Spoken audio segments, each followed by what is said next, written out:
tonight, the Colorado movie theater shooter will spend the rest of his life in prison.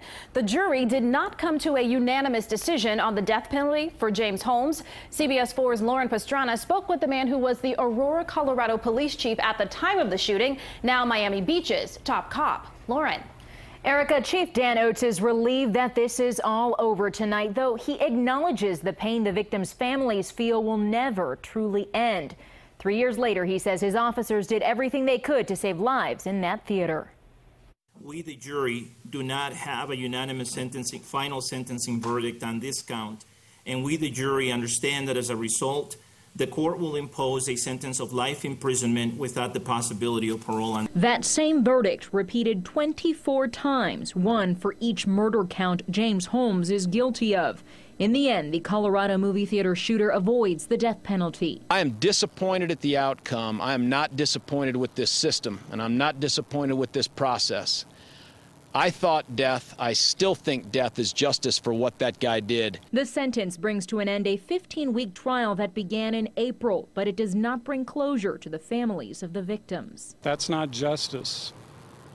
You know, he's living, he's breathing, and our loved ones are gone. Robert Sullivan's granddaughter, Veronica Moser, was one of 12 victims who died in the rampage at the movie theater in Aurora, Colorado on July 20th, 2012. Dozens more were hurt. We didn't lose loved ones. Our loved ones were ripped from us.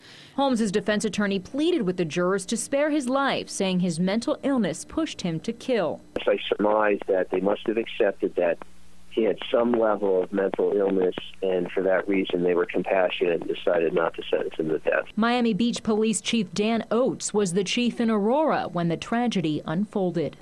Even though the outcome was not the death sentence, he is going to spend 23 hours a day for the rest of his life staring at a wall, and he'll eventually die in prison. Chief Oates says he's glad the gag order has been lifted, so now officers can talk about what they heard, saw, and did that night.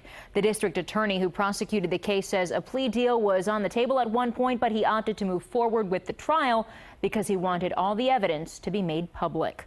Live in the studio, Lauren Pastrana, CBS 4 News Tonight. Thank you, Lauren.